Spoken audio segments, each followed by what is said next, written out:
Story 1. Lake Winnepango. Everyone who grew up near Lake Winnepango had their own story about the lake. Some were your traditional and expected fish stories. Some dealt with summer love and improprieties, and others were tragic tales of misadventure.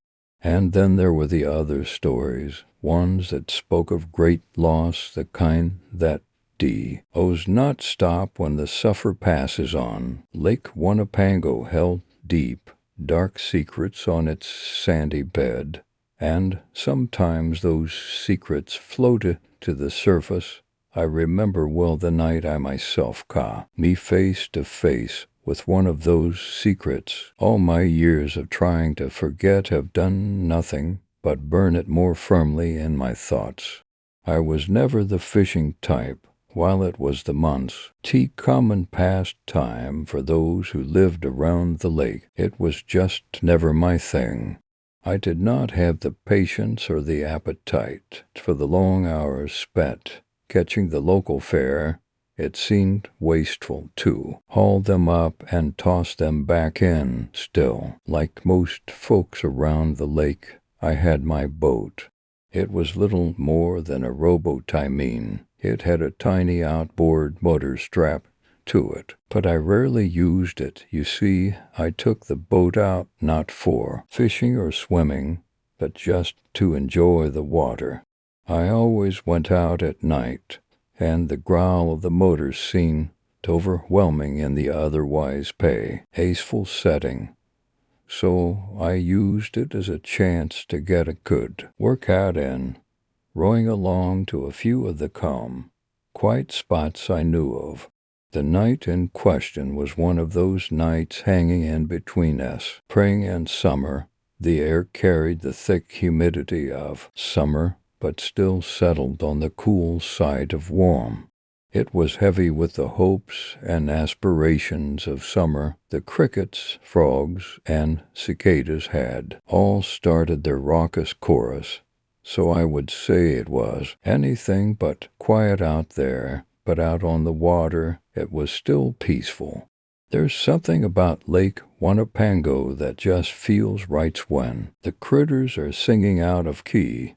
There were 2 empty bottles in the bottom of my boat, and I was leaned back against the edge, the lake water gently rocking me back and forth. The sky stretched out like an endless canvas above me, inky darkness pierced by diamond light. The moon was full, glowing warmly down on the scene.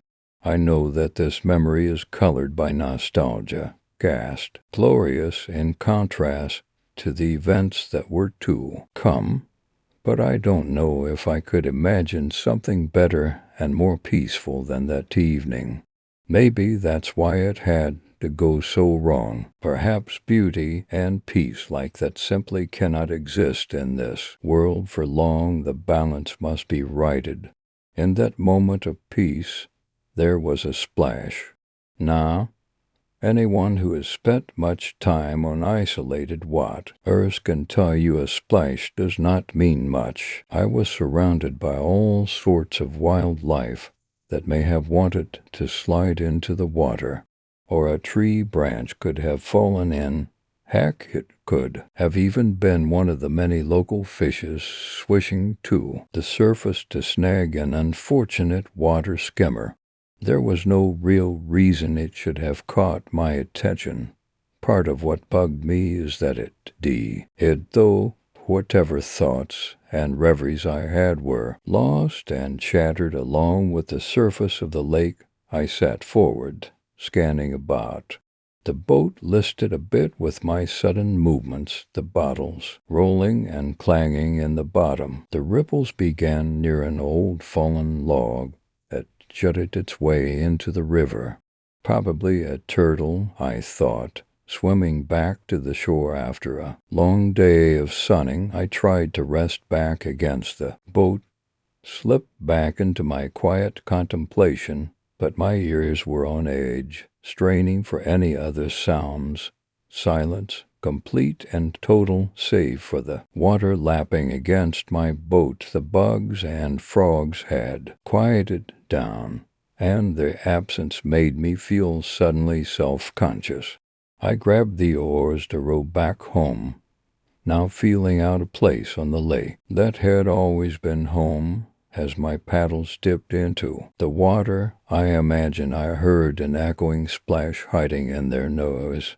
It was paranoia, I told myself, or an echo from the banks, but still, my ears strained. I finally paused mid-stroke, the oars lying limp in the water, and heard another splash following behind me. I spun around and watched as something broke the surface of the Washington.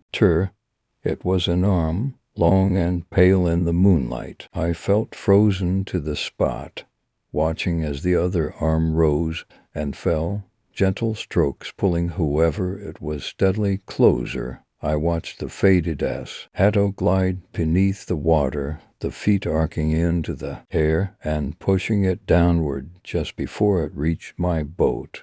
People did swim in Lake Winnepango, so I assumed I must have surprised a sunbather our skinny dipper with my evening sail. I wondered who it was, since they had obviously made towards my boat and darted away to avoid detection.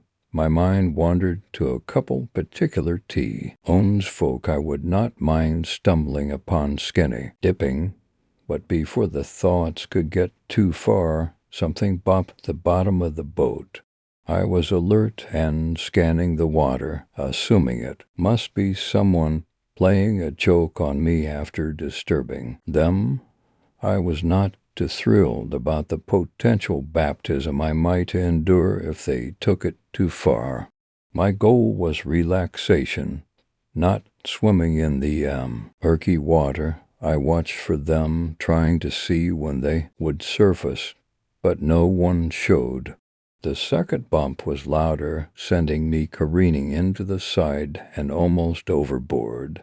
It was no longer a funny joke, and I grabbed the paddles again. They could spend all evening in the dark depths of Lake Winnepango, if that's what they wanted to do.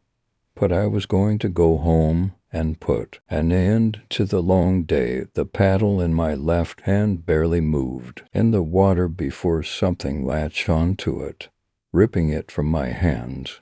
Wood splintered as it came free, disappearing into the water behind a trailing white arm.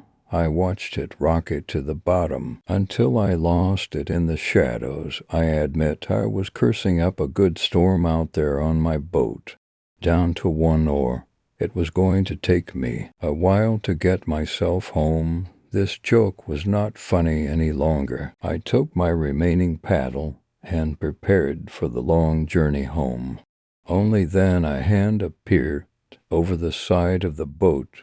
The fingers were long, pale, and greenish in the light. I assumed it was the reflection of the moon on the water or something, but now I'm not so sure. One thing I did note as weird was the webbing between the fingers and the long, tapering fingernails. That hand was attached to a long, slender arm. Suddenly, a face broke the surface of the water. It was mostly human, but just not quite right. The eyes were too round, not the right oval shape. They also stretched a bit too big and had an unusual sheen to them. The lips were wide and flat, curled into a suggestion of a smile.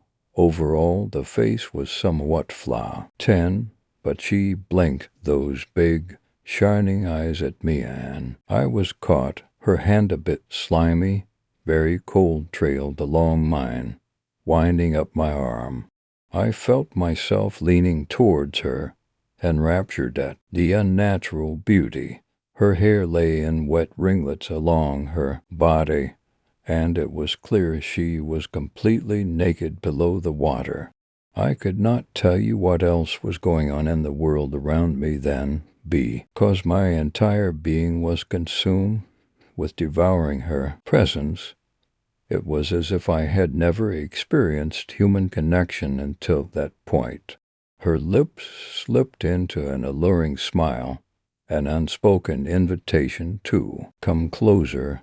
I tingled with the feeling of her hand on my arm. I only later realized that the tingle was not simply arousal, but a potent toxin that left my arm numb for hours after. In the moment, however, it was bliss. Every nerve danced with her touch, sizzling to new life as her skin glided over my own. I was in the water before I realized it. Drawn in by her smiling eyes, I felt as if I were diving straight into her pupils, drenching myself in their dark depths. But the muddy water of Lake Winnepango filled my mouth, its vile taste reminding me that this was no paradise. My arms flailed about the one she had carefully caressed, flopping mostly useless in the water. I felt her hands running across my chest, the same burn of pleasure and paralysis following her fingers. P.S. You would think that I would have been able to realize the danger I was in with this mystery creature, but I felt no threat from her. Even as she gently tugged me towards the lake bed, I felt she was only interested in my well-being. She could have held me underwater and watched me drown as long as her eyes held mine. No, it was not the awareness of her perilousness, but long-forgotten admonitions of my parents. You never go swimming if you've been drinking. It was a recipe for disaster. Their warnings ringing clear, I made for the boat, I suppose. She sensed my intention to escape, because those long nails on her hand began digging into my skin. Fortunately, she had well numbed most of my upper body. By that point, I managed to flop into the boat, my vision going blurry around the edges. Eventually, the moon was the only thing left and some thunderous pounding against the sides of my boat. I woke up the next morning. The heat having returned in force, my chest was sticky with blood, my head pounded, and my arms felt like they were filled with sand. It was a long, painful, exhausting trip back to shore as I stared down a long road of recovery and failed forgetting stretching. Ahead of me, most people blame the bottles in the bottom of my boat for the strange report. I must have fallen in, gotten scraped up on some rocks. Others, I think, thought it was suicide gone wrong, but I now know why the lake has claimed more than its fair share of victims. I know why men and women go missing out there. No sign of a problem in their peacefully floating boat. I stay away from the lake at night. I got lucky once, and I'm in no mood to tempt fate. I don't think I could resist those eyes this time, and I know I'd make my home on the sandy bottom of the lake if she ever invited me again. Story 2, The Regatta. I haven't got much time left, but I'm going to try and write as much of as down as possible. Right now I can hear it looking outside. It must have gotten Anthony, too, making me the only one left. The story and events I am going to tell you may cause you to doubt my sanity, but I pray that you will be open-minded and listen with the utmost attentiveness, for by the time I finish writing out this tale, I'm sure that the thing will have found me, and I shall pass into the long line of victims it has claimed. I leave this letter behind for some unlucky wanderer to find and share with the world. About a week ago, I went on an anthropological expedition into the forest of Manitoba, Canada, to study the history and culture of the local Cree tribes. I was only accompanied by my trusted friend, Anthony, who was himself a member of the Cree Indian tribes of the area, and my colleague Quincy Robbins. Originally, I was going to go up with only Anthony accompanying me, but it was recommended that I bring Robbins along to gather more information. To be honest, neither Robbins nor I had any high regards for one another. Where he looked at local folklore and superstition and turned up his nose, I saw great opportunity and knowledge. Perhaps he viewed this as a childy game or a waste of time or both. Frankly, I didn't give a damn, but now I really wish I did, as I may have been able to help him later on by arming him with insight. As Anthony guided us through the dark wilderness of Canada, I noticed that the deeper we got into Cree territory, the stiffer and more anxious he appeared to get. I didn't understand why at the time, and he thought it might have been due to fact he hadn't been home in a while, or at best, I imagined it could have been the surroundings we found ourselves in.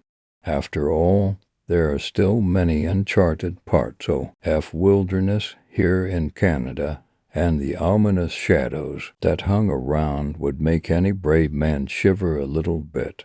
Even old Robbins, the intellectual of us three, looked very uneasy. To be honest, so was I had been in many forests throughout my life, both as a professional researcher and as a child living in Montana. But I had never seen any woods that held such menace and vile mysteriousness. It felt as if we were being watched by something malevolent. But as far as we knew, we were alone.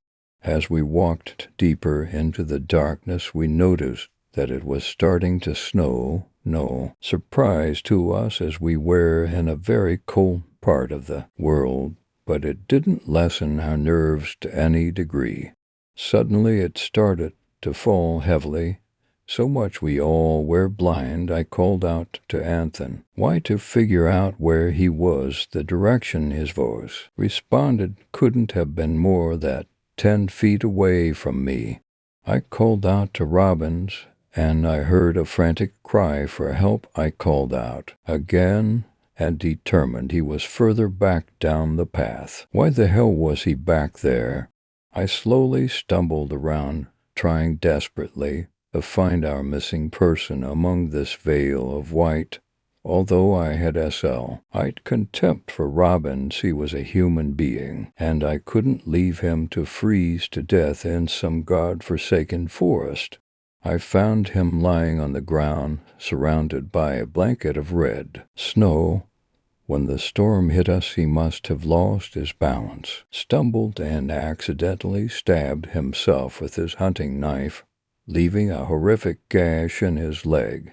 Thankfully, Anthony followed me, and with his help, we managed to bandage his leg up to the point where he could walk. Seeing as the snow wasn't going to lighten up any time soon, we decided to make camp and wait out the storm. As we hid the tents, I noticed the smell of blood. The wind was spreading the scent from Robin's wound around. It was a very ugly wound, and I knew that if I could smell his wound, he needed medical attention fast. I was telling Anthony that we had to abandon our travel and head back soon to get Robbins to a medical facility, as he was losing blood fast. It was then we heard it for the first time. There was a scream, a horrible howling scream, that echoed around us and paralyzed our ears. I had never, and will never again, hear a sound so demonic, so spine-tingling, so blood-curdling. It didn't sound like any animal I was familiar with, but it most certainly wasn't human. I had no idea what it was and had no desire to see the source of its creation. I glanced at Anthony, and if I ever live through this ordeal, I will never forget that look of horror and fear on his face. I had known Anthony for a good number of years and had never seen him look frightened, and Anthony W. As a man who wasn't scared easily, we heard the howl. Again, this time it sounded farther away. I wanted to turn away from the direction it came from, but I couldn't move. It's as if as own thing had a hold over my body and refused to let me go. Then there was silence. We quickly got the tents up and went inside. Within the safety of this tent, we combined our intellects to figure out what we heard. Robins, although half faint from blood, Luz was certain it was nothing more than the wind. I was convinced it was from some wild animal, although I couldn't figure out what kind. So Robins and I bickered back and forth. All the while Anthony kept silent and looked past our material world into another space. He then spoke. "You both are wrong," he said in a low, quivering voice. "What we heard wasn't an animal or man, and it certainly wasn't the wind." Robins, being the self-proclaimed man of reason, asked what it was then. Anthony's voice didn't change, and he made no eye contact with us. It was an evil spirit, one that has lived in these woods for hundreds of years. My people have known about this creature for just as long, some have even seen, but none has survived the encounter. You may call it a legend. We call it a reality. It is the Ricotta. The Ricotta, as Anthony told us, was a hungry spirit that lives in the forest of Canada. His thing lives off of the flesh of humans, and any man who finds himself caught in the Ricotta's gaze is most certainly a doomed man. I had heard tales of a cannibalistic beast that lurked around the wildlands of Alberta, and have personally seen what was said to be the remains of a Ricotta victim. I wanted to brush Anthony's claim off, but I couldn't. That howl was definitely not a folk tale, as all three of us heard it. But why would it come near us? I then saw Robin's leg and remembered how strong its scent was outside. It all hit me then. The creature was hungry. We sat in silence for God knows how long, until the silence was broken by that horrible sound again, closer than ever before this time, and sounding more menacing. I asked Anthony what chance of defense we had against this man's. He said there was none. Once the Ricotta claims you, your life is over. I begged him to think of something, anything. He looked at me, his eyes filled with fear and sadness, and as imply said, "Pray, I wasn't going to sit there and wait for some bloodthirsty thing to come and take my life without putting up some sort of fight." And neither was Robins the first time I had ever seen him show a backbone. Together we grabbed our hunting knives and stormed out the entrance. Although it was dark and still snowing, I could make out some kind of form in front of us. Whatever it was very tall, almost the size of the full-grown man. It was very lean, as if nothing but skin and bones. Its arms were very long, extending well past the knees. I would venture to say why that the outline looked very human-like, with a long mane of hair and long claw-like fingers. But though it may have looked somewhat human, it snarled like a wild animal. And those eyes, like to pits of darkness, black and hollow like a skull's sockets, and they were poised in our direction. I felt myself stepping backwards, knowing that I was in its territory, and there was no way to fight this thing. Whatever it was, Robins thought differently, and with a loud warlike cry he limped forward, waving his knife above his head. I saw he was close to the beast when it let out another scream, which knocked Robins down from its volume. I tried to run forward, but found myself paralyzed. It rendered me completely immobile with its sound. This was hopeless. I watched in horror as the monster lurched toward Robins, and picked him up as if he was a child's doll. It walked off, and I heard Robin screaming at me as he was dragged away, begging me to save him. If I could, I would have, but my body wouldn't budge an inch. Before long the beast was gone, and Robin's screams faded away. I finally freed myself from the strange bondage I found myself in when Anthony R.U. shed out with a gun. He asked which way it went and that he was going to try and save Robins. I told him he was foolish, but still insisted. He told me if he wasn't back in 15 minutes that I should abandon camp and get the hell out of here. That was an hour ago. I know for certain that both he and Robins have been caught by this thing.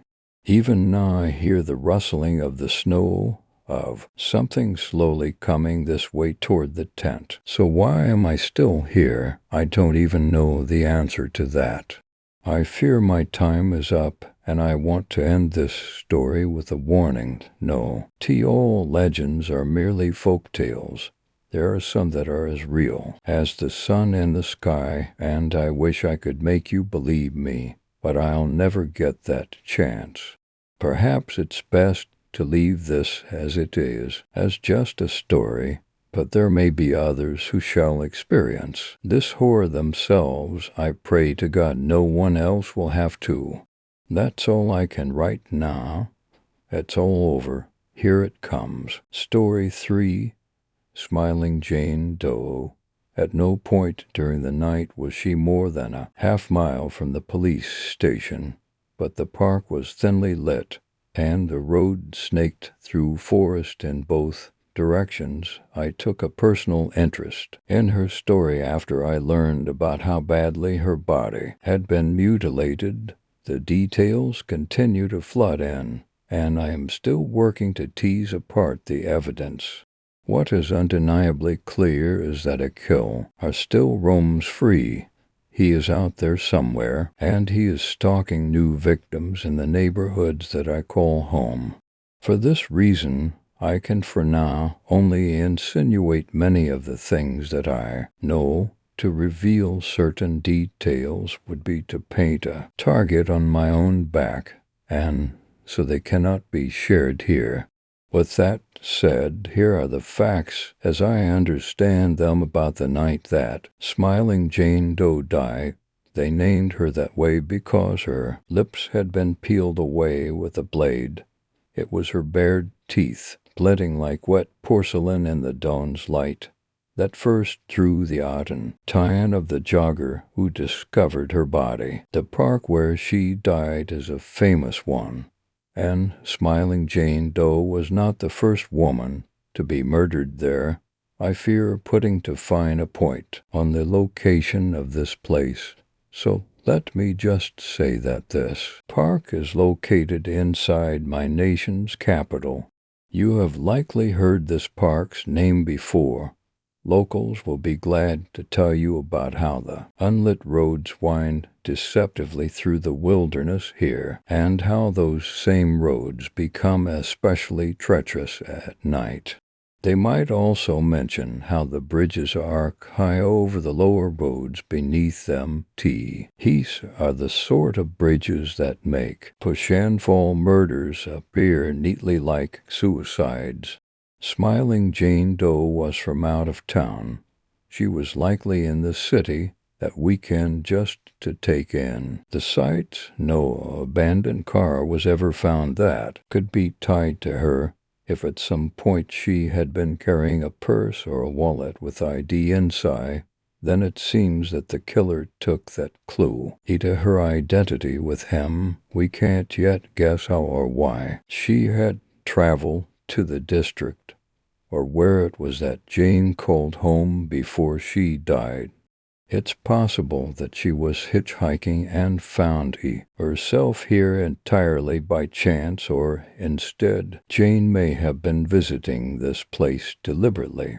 Maybe she traveled here with a happier purpose in mind for herself and she simply remained outside till a little too late after dark. Here are the events of that night as plainly and as accurately as I can describe them. Smiling Jane Doe tried to flag down a car that was traveling through the park at approximately 10:40 p.m. The car's driver was a female in her late 30s, and this crucial witness unfortunately continued down the road without stopping her vehicle. The driver would state later that she barely saw Smiling Jane Doe there in the darkness and did not notice her until the victim was close enough to narrowly avoid being hit by the car in his particular park. And especially at that time of night, no driver can be judged too harshly for refusing to stop for a stranger. After all, carjackings sometimes begin with the false premise of a woman in need of help. Our witness driving past was a mother of 3 young children. I hold no ill will against her for making that choice. As the car disappeared around a bend in the road, Jane Doe fled instead into the thickly wooded forest of the park. She was trying to lose her attacker, and the dribbling trail of blood across the road indicates that her pursuer had already made some progress in causing her harm. If she had pressed a little farther into the woods, she might have caught the lights of the consulate buildings on the far side of the park. The were security personnel there, and they were surely keeping watch all night. They could have saved her easily had she just made it far enough to be seen. Unfortunately, at some point Jane Doe doubled back the way she came. I believe she did so in an attempt to lose her pursuer. The night would turn out to be a litany of heartbreaking moments in this way. Jane Doe came so close to Salva, tying more than a dozen times, but split-second decisions are rarely the wisest ones. This is especially true when someone is in mortal terror. Smiling Jane Doe squandered her chances to survive, and each time she did not realize what she had done. Any one of us might have suffered precisely the same streak of bad luck, and especially on a night like that. She found more winding road as she pressed through the trees, but she could not guess where she now stood in relation to the rest of the twisting roadways in the park. Jane followed the path to one of the park's elevated bridges. As I mentioned before, these bridges loom fatally tall over the ground beneath them.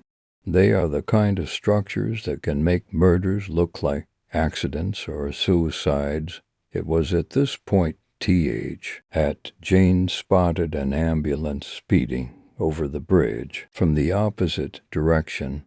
She attempted to make the vehicle stop, but the ambulance was already responding to a critical situation on the northwest side of the city. It continued on without her and would soon arrive at the scene of another gruesome homicide. I believe, in fact, that Smiling Jane Doe's killer had 2 victims that night, but the details of his earlier murder are a story for another time. For now, I intend to honor Jane Doe by somberly describing the facts of her death alone. She was alone on the bridge once more. As the ambulance sped away, I believe that Smiling Jane Doe then saw her killer approaching from the shadows.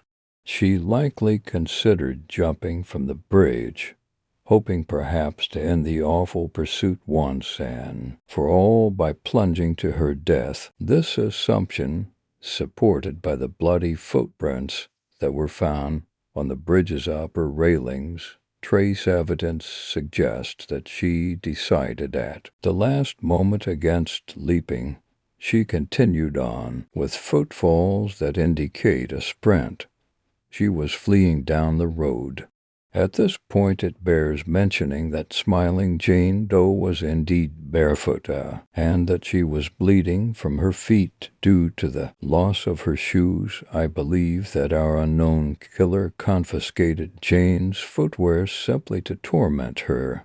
Evidence indicates that he did a great any things that night which were intended to prolong the chase of his human quarry. I believe that our killer caught up to Jane Doe several times before she reached the roadblock. He would injure Jane in some new way each time, or else do something that restricted her movement on foot. This is why he took her shoes. He let smiling Jane Doe continue attempting to flee at least for separate time, as it sickens me to this day to consider it. The DNA evidence collected from Jane Doe's body indicates that she met two distinct assailants before her death. It is my theory that after fleeing from the bridge, Jane Doe found a pedestrian walking along the dark road in the opposite direction. I suspect that he was moving up the road and toward the bridge when she found him. Jane Doe must have begged him for help, and I can only imagine the horror that she felt to learn that the pedestrian was in fact an accomplice of the killer. From the psychological profiles, I feel confident that this second man was smiling Jane Doe before revealing that he understood exactly what kind of peril she was in. I believe that he restrained Jane Doe and allowed the killer to chi up to her once again at his leisure. It was at this point that our killer most likely carved out her eyes. Police reports indicate that exhausted road flares were found on either side of the road from where the mutilation of smiling Jane Doe likely began. This would imply that the killer and his accomplice built a fake roadblock, probably in passable imitation of a city-authorized detour they were preventing traffic from flowing naturally through the park. In doing so, they ensured that no witnesses would enter the road where they tormented Jane in her last moments. The spirals and aimless trails of dried blood at this location imply that our killers allowed Jane to continue trying to flee from them. They let her keep attempting to save her own life for most of another hour. Now blinded, Jane could not navigate the dense underbrush and trees. If by some chance she managed to wander too far up or down the roadway, it would be a simple matter for either the killer or his accomplice to shove her back towards the center of their sick arena. On the night that I learned most of these details, I remember praying that there was nothing more to be discovered. I asked God for my research to prove that she simply bled to death there. It would mean at least that Jane experienced no more fear, and that she felt nothing when they cut away the skin from her face. The coroner's report would grant me no such mercy. However, smiling Jane Doe was given drugs to keep her awake. Her mind likely understood and bore witness to those last moments of her life even more vividly than the killer himself can claim to remember them. No family ever came forward to claim smiling Jane Doe. How could anyone guess that their daughter had ended up that way? If you were told, could you even accept it? I went to see her in the city morgue before she was incinerated. Ever since then, I have worked daily with investigators to bring her killer to justice. What was done to her cannot go unanswered. The details I have excluded here have been excluded deliberately. This has been done to protect the dignity of the dead. There is more yet besides that remains unknown, even to me. Let it be known, I have absolutely no plans to take my own life. I do not intend to die in a certain park that will not be named, but can certainly be guessed. D. If I am found dead in that particular park, then it means that the killer has learned something about me before I was able to learn something about him. I don't intend for that to happen, and though I will do my best to outwit him, there are far too many unhappy ghosts in that strange patch of wilderness already, and I do not wish to join them. By the grace of God, may my work help smiling Jane Doe find peace. Story 4. We few are many. Just the concept alone was enough to draw me in. An internet underneath the internet, the dark web, is how my old friend Kyle described it to me. It wouldn't be until he gave me a list of links that I would truly understand just why people referred to it as dark. Months before his passing, Kyle had become progressively darker in nature, empathy seemingly vanishing. From him he would later go on to tell me that it all started with his dive into the dark web. He stumbled upon a site so twisted that it could make even the most kind-hearted person into a demented parallel of their former self. After almost a week of talking with him about the dark web, Kyle finally agreed to share his secret stash of Len KS with me. He told me never to share even one of the links with anybody. This statement made me uneasy about what I was getting myself into, but my curiosity was clawing at the edge of my brain. To jump out of my skull.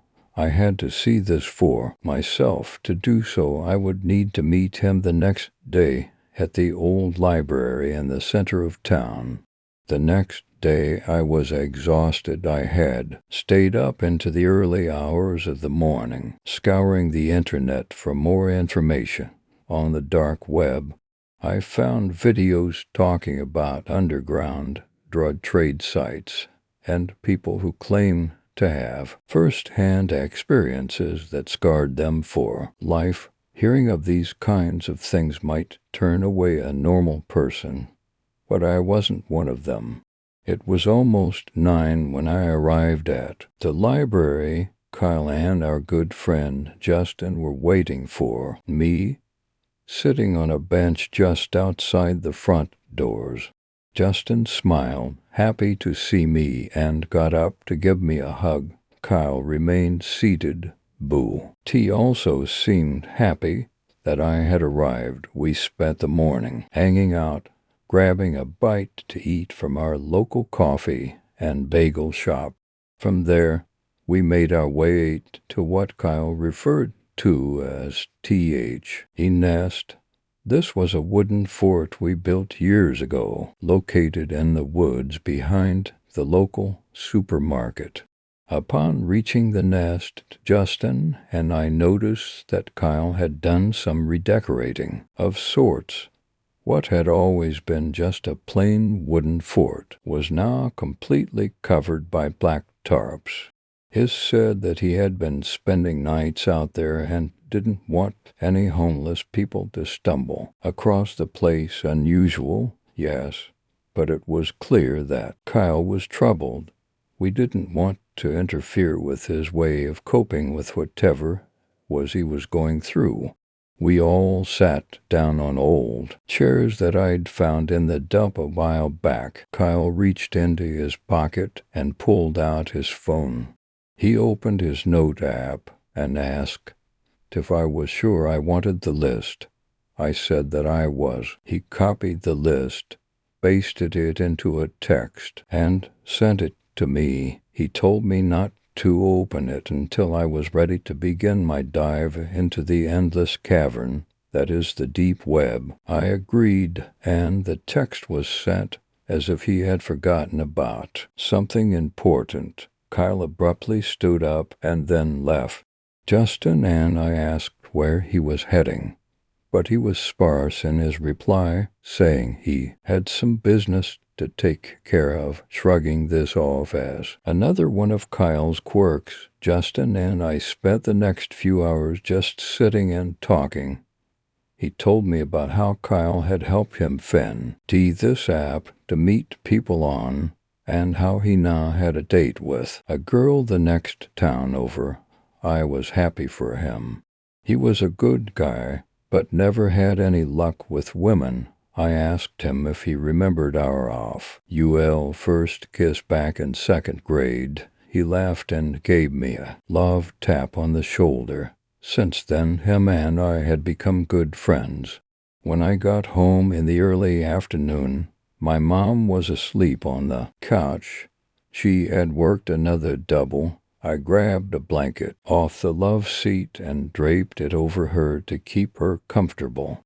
I made my way into the kitchen to grab a snack and headed up to my room to begin my journey into the uncharted waters of the dark web. From videos I watched the night before, I learned that I had to download a special web browser.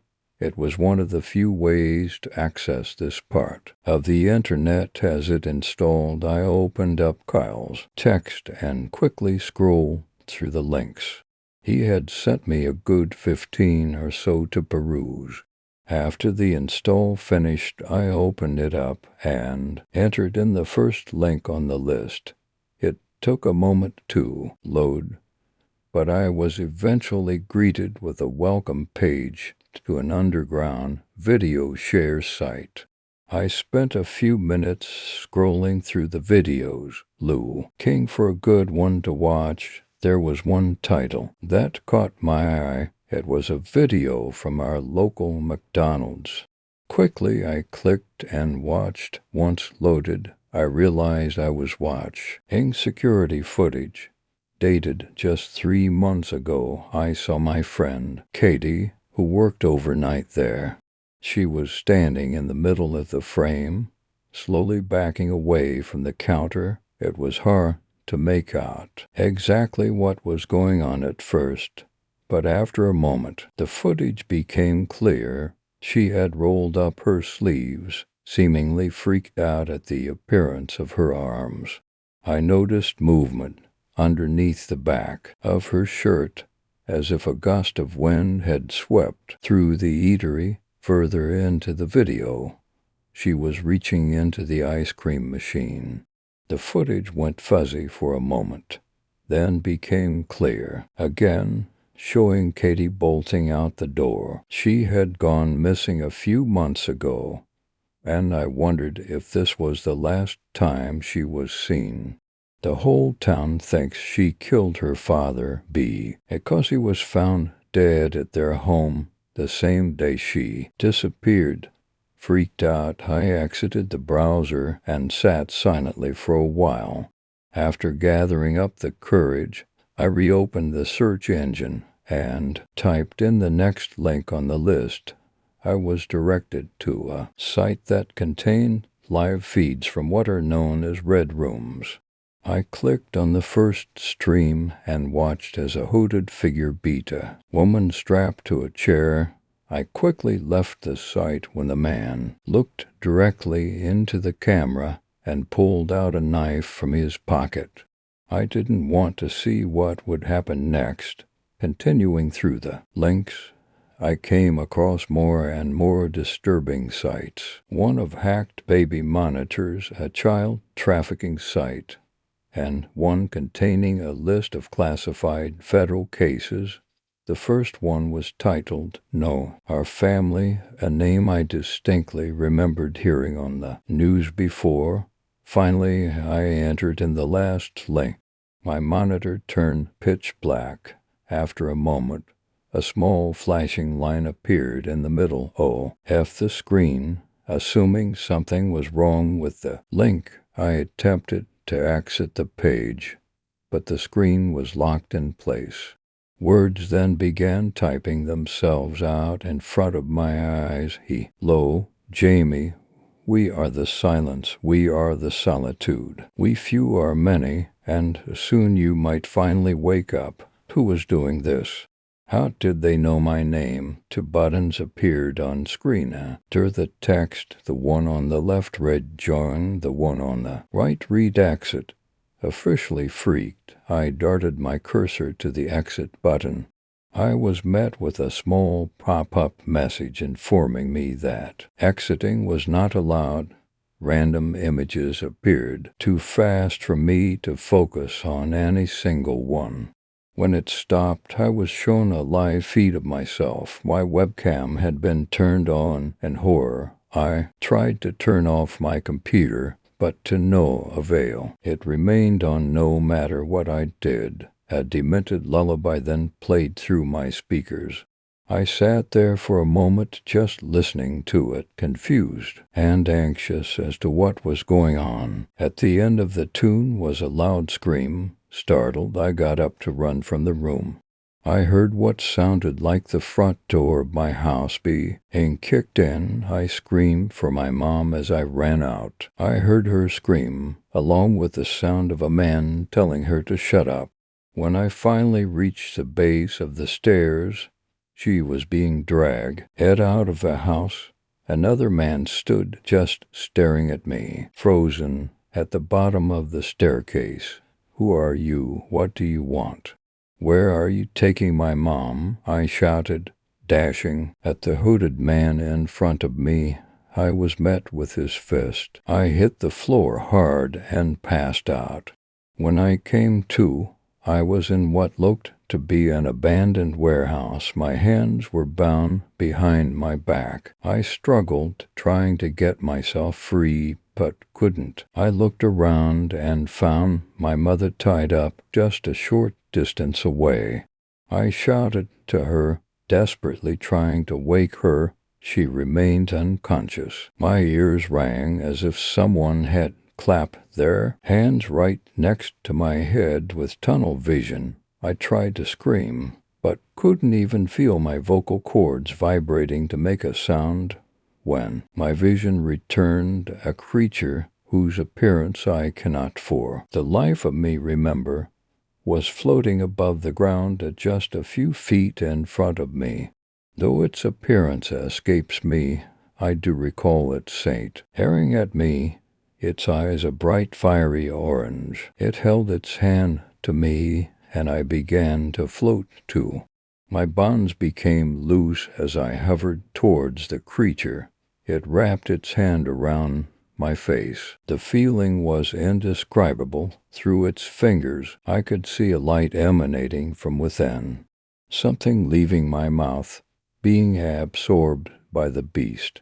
When this glow faded, I blacked out. When I came to a second time, I was at home in bed. Frantically, I hopped up and scanned the room.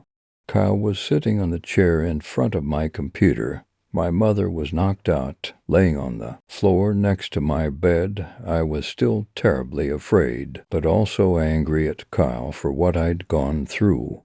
I shouted, begging him to tell me what the hell was going on. He stood up slowly. Washington looked towards the door of my bedroom and looked at me. When he spoke, it was with no emotion. We few are many, and soon you might finally wake up. Congratulations, you survived the first tria. L. Written by R.L. Rogers. Click here to join R.L. Rogers' official subreddit. Story 5, Memory Lane. There was a bright pink tint to the sky, and it brought a smile to Jared's face. The light afternoon breeze shook up his dark brown hair, flipping it in apparent life. He loved the scene that was occurring before him, the daily setting of the sun to darken the sky for night, and it was one of his favorites, aside from young children playing with their mothers, wearing nothing but small T-shirts and shorts and skirts. As they laughed, the young were so active, so happy, so all. If compared to him, his age of 27 was not disturbing to him, but his lack of what the young possessed was dampening his overall mood.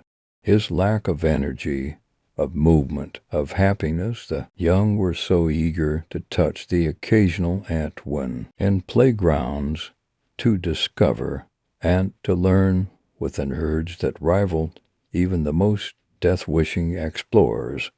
That was what caused Jared to paw for the good old days, the days of being a boy and traveling down from his house to hang out with his father at the beach nearby, skipping down the sidewalk on his way to the comic store to pick up the latest issue of Amazing Man, tasting a fresh root beer on his young tongue at the soda shop.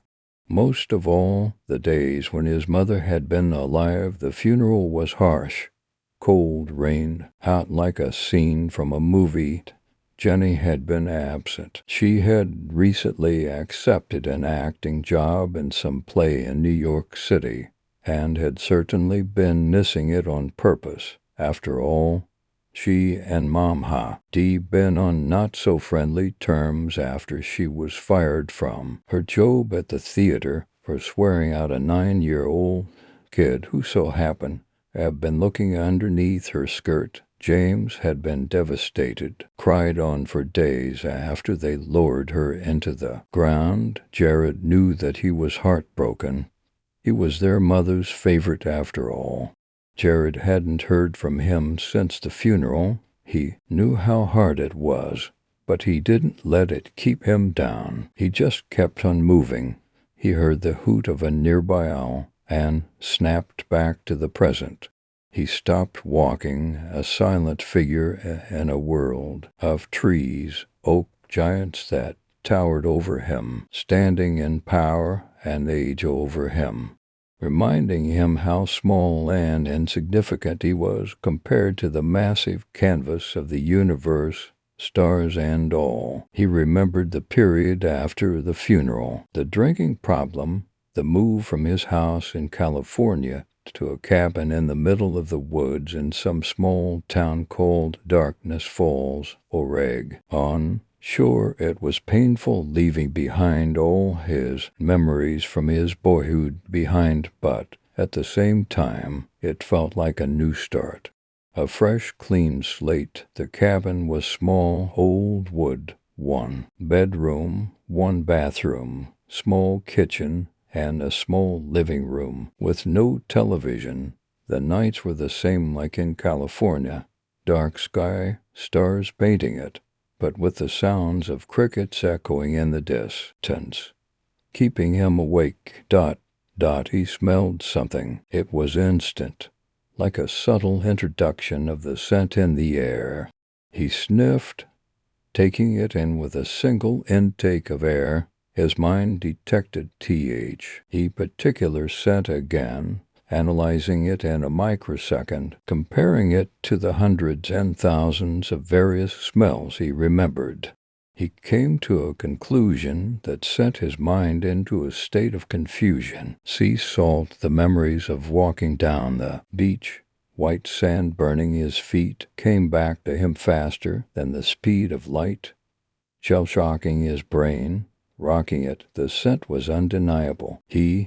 But the fact still remained, the fact that the sea expelled the smell from its cold marble blue waters, the fact that the sea was millions of miles away, the fact that he was in Oregon. He took a step, and when his foot impacted the ground beneath him, where he expected to feel the hard and movable crust of the earth, he felt his foot keep on lowering. He looked down, and another wave of confusion came rushing through his brain. He saw sand in the middle of the woods.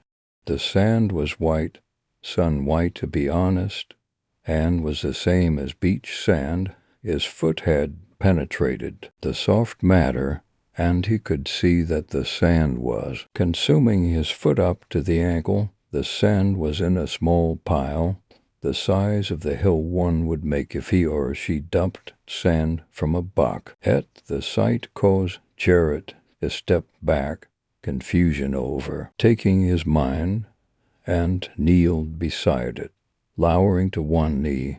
He examined it closely, looking at it with the careful concentration of a magnifying glass. The sand was the exact same color, the exact same appearance of the sand that had covered the beach from his childhood. Jared took one finger and, defying the voice at the back of his mind that urged him not to, poked it. A feeling of burning heat instantly seared his finger. The pain was enough to cause him to wince and pull back from it. The feeling of heat disappeared. He slowly stood up, still staring at the sand. Suddenly, a barrage of questions broke through a dam between the front of his mind and the factory where all his thoughts were created. How does sand from California end up in Oregon? Who put it there? What is going on? Why? The questions flooded his mind with rapid importance, flocking to the front portion of his brain. He found himself trying to find an answer to them, to reason, but realized that his attempts were in vain. A sudden thought struck him, causing the questions to fade away from existence. As it placed itself right there, clear as a film in high definition to his attention, the thought that he was going insane. The idea wasn't too far off from the point of being true. He was you, under a lot of stress as well as the constant hangovers from nights of binge drinking. The amount of empty beer cans that he threw out in garbage bags was increasing each night. He was not sane, after all. He was exhibiting signs of alcohol addiction, but he shook the idea off. If he was suffering a visual hallucination, then it was a very realistic one. He felt the sand, and he was sure that hallucinations could not be physically felt, and he was sure that no one in his family was a victim of schizophrenia. At least, no one he knew. He slowly backed away from the sand and felt the impact of cold water drench him. The force caused him to fall backward onto the ground, into the sand, and the heat consumed his back. The feeling of cold water incited the recent of goosebumps up and down his arms, and he shivered. Water soaked his jeans, jacket, hair, everything on him. Chilling cold, he regained his bearings and felt fear sting his heart. His mind was in a twirling mess, rapidly spinning in a mixture of chilling fear and maddening confusion. More questions swirled around in his head, and he lost all sense of logic. He got to his feet, shivering, and ran. His feet hit the ground, and he was instantly slammed by another wave, one that he didn't see coming. He landed on his back again, causing pain to burn his back, spine certi. Lie injured, he felt the wave like an incoming truck, and he saw the attacker manifesting out of nowhere, from air. Mind in ruins, confusion and fear flooding his body. Jared began to cry, the tears falling from his eyes, mixing with cold salt water. He sobbed and heard another wave only a few feet from him. The wave collapsed over him, and he felt water encase him. Soon he felt another wave roll over the surface of the water, and soon his lungs began to burn. The oxygen in the air was gone, and the need to swim up to the surface to get fresh air took over me, and he began to paddle upward, flailing his arms around like a person trying to fly, and reached the surface in no time. He breached the water, splashes flying through the air, and gasped. Oxygen was inhaled and reached his lungs, and Jared coughed out water. He used his flailing arms to stay above the water. The smell of salt water assaulted his nose, burning his sinuses. He looked around and saw nothing that made him gape, and to lose all hope left. All around him, for waves were speeding towards his body, massive, thick, white. He couldn't see any signs of trees from the woods around him, the waves standing high above him, giants that blocked up the pink sky. He watched as the waves breached over his head and opened his mouth to scream. His scream was muffled and his mouth was flooded deep by salt water, cold water, and he was tossed around. Like a rag doll, he plunged underwater, rolled backwards, and found himself again without air. He opened his eyes, sea water stinging his irises, and blue water distorted his sight. The water was all around him, seaweed passed by him, and he was in the ocean from his childhood. His own personal memory lane, his own little hell. He felt water flood his nose and his ears, and he struggled against a sudden current, a rapid tide. He felt a painful ocean in his lungs. He looked down, and he only saw endless water below his feet, no ground, no sandy sea floor, just infinite blue. He felt his mind breaking again, and he spun around, water bubbles rising up to the surface in the act. He saw something swimming towards him from the distance, approaching him in rapid speed, something white and gray. He couldn't tell what it was until it was only a few inches from him, and when he saw it, he opened his mouth in a silent scream. Soon he felt a pain in his torso and stomach as the rows of 100 small triangular teeth pierced his flesh, and he felt that pain for only a few seconds before a numb abyss enveloped his body, and soon darkness overcame his mind and soul. The ocean disappeared. So did the great white shark, and so did the sand. The ground became the same as before. The sand appeared, trees, and a pink sky as the sun dawned for the day. There were sounds of distant crickets that catcalled from the woods. The body of Jared MacDonald lay on the hard ground, torn in half at his stomach, blood seeping out in an ever-expanding ocean. Soon, the lone beach ball, striped blue and white and red, appeared out of nowhere, and, blown by the wind, came to a stop next to him, a striped beach ball from his childhood. The last present from the hell of memory lane. Story 6. Something was off about my freshman roommate. Part 3 and Epilogue. Story 7. Slee. T.U. So I am about to tell you, awake you I presume, something that sounds truly unbelievable. You're probably wondering why I made the distinction of saying awake you. Well, that's what I want to explain to you. There are two distinct beings that reside in your mind, one more active during your wake times, and the other during your slumber, i.e. awake you and sleep you. I know, not very creative names, but this isn't a story or some old folklore with clever names for creatures of the unknown. This is solid fact, which I'll repeat will sound unbelievable. Let me start with some high story.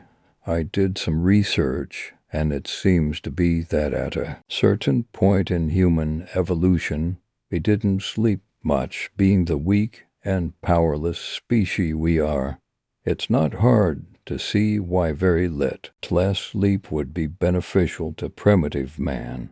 I mean, even with our intellect, we'd be decimated by any other predator in ancient Africa. We were basically the nerds of the savannah. The last time I checked, nerds don't really have a good time surviving with bigger playmates. Maybe our reduced sleep time was the reason we survived, and our close relatives, the Neanderthals, weren't so lucky. Just some food for thought. My guess is that different sections of the mind were activated for sleep and wake hours, the sleep you nearly having as much control over your body as awake you had, allowing for swift escapes from hungry predators that just happened to stumble across a field of slumbering and unsuspecting humans. I guess at a point further down the line, perhaps during the rise of agriculture, and as humans started to settle down and build shelters, this form of bicameralism became somewhat obsolete and sleepy redundant in a way.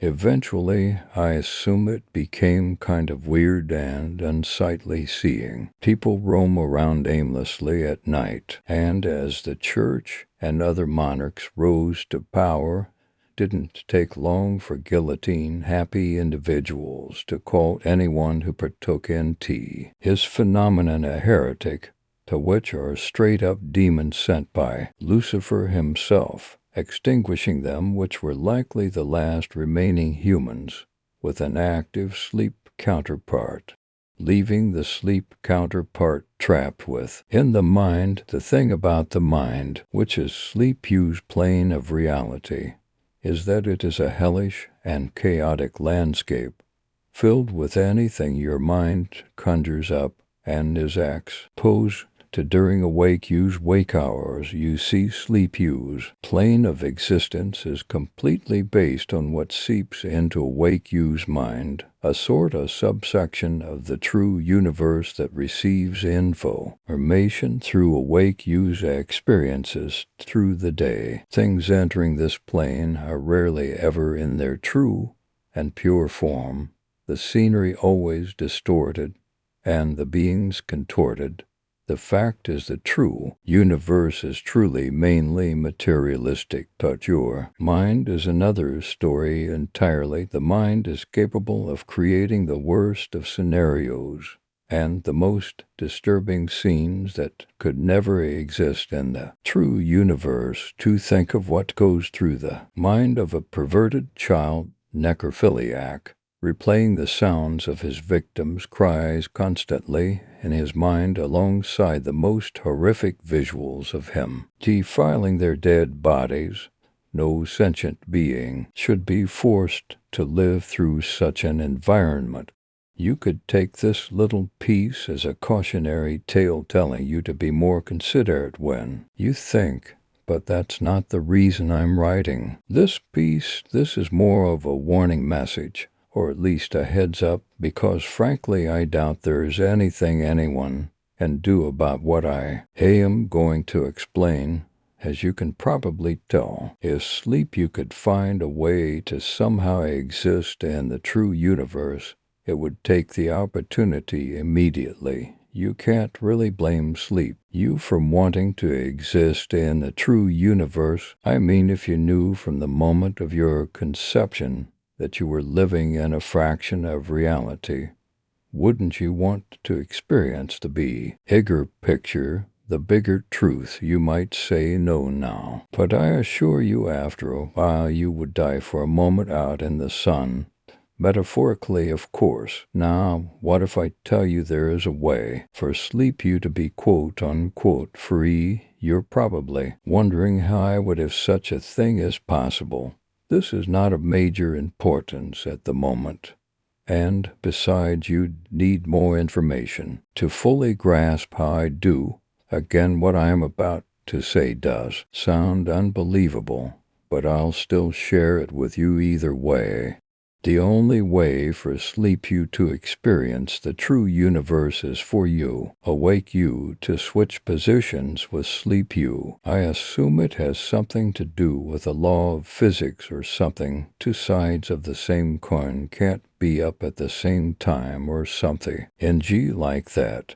Anyways, there is only one way that I know sleep you can accomplish this, which is by getting awake you to stay in sleep you's reality permanently. When you sleep you gets a bit more control over their reality just before REM sleep. The sleep period where most of your dreams occur begins. Your brain kicks into hyperdrive. This is sleep you getting ready for your visit by organizing and fixing up their realm in hopes that one day you will be trapped there permanently, even after the simulation is shut down. There are 3 types of scenario templates that I believe are the most effective that sleep you may try to use in attempting to switch places with awake you, all a bit flawed in one way or the other. The first scenario being what you likely call a nightmare. This is sleep you trying to use your fears to cause you to retreat into the darkest corners of your mind, traumatized and unable to awaken.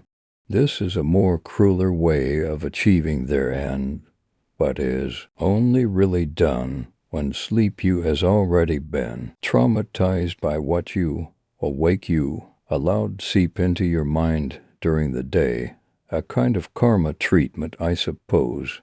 This scenario's fatal flaw spawns from the fact that deep down you know the monsters and entities you fear are simply not possible. Any occurrence of these creatures would wake up even the dumbest of people after a while of exposure to them. The second scenario is a more positive but still quite disturbing attempt by sleep you to keep you, awake you in their realm. In this scenario, sleep you attempts to make you a sort of paradise consisting of your deepest desires, fulfilled hopes, and dreams, all to achieve its goal to get you to stay forever and steal your life, a sort of siren call, if you think of it. This scenario's flaw similar to that of the first scenarios, which is that it is very prone to being caught out as a dream.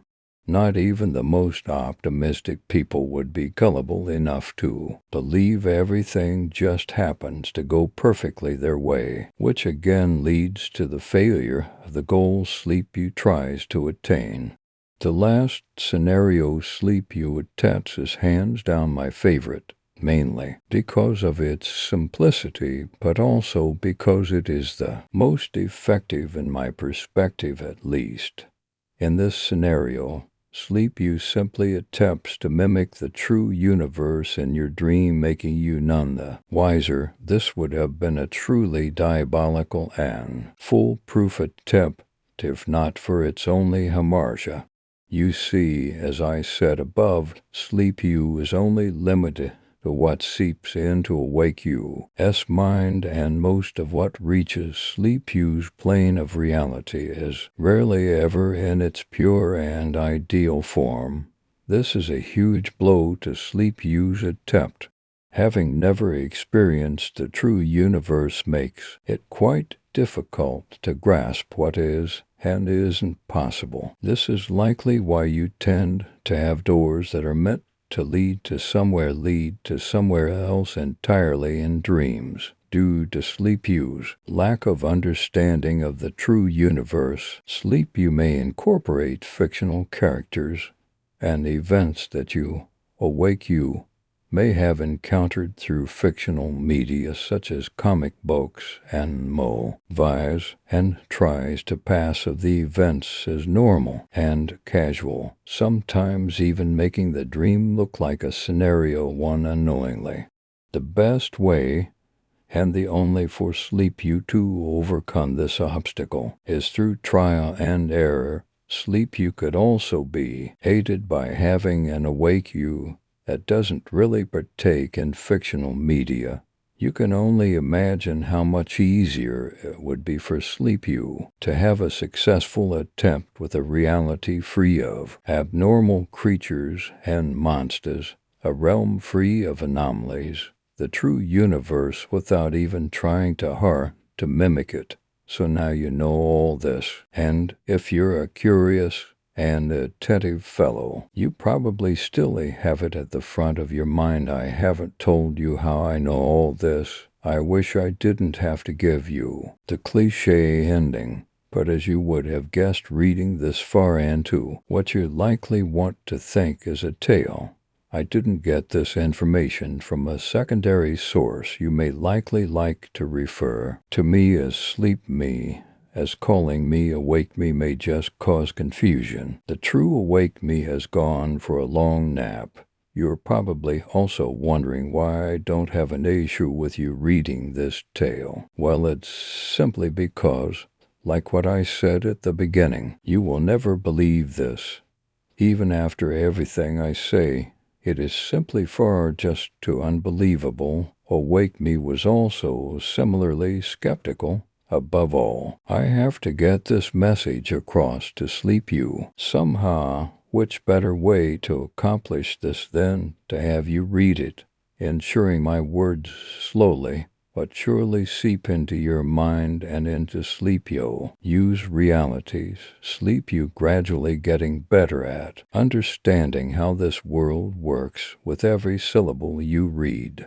For those of you who believe for one reason or the other, you may like to think you're safe, but I can assure you your faith is just as doomed as any skeptic reading this. You may try not to sleep, but eventually, like the human being you are, sleep will get the better of why. Oh, and just as quick as your consciousness leaves this universe, it shall emerge in sleep use, where sleep you can use what you've read today against you. I have already assembled a few of us in this universe to meet soon enough. We hope to increase our percentage occurrence from a measly 3.6% to 50% by the end of this year. I truly feel bad for your kind awake yous, that is, but it is imply a case of survival of the fittest, sweet dreams. Oh, and don't worry, we'll leave your motor functions at night.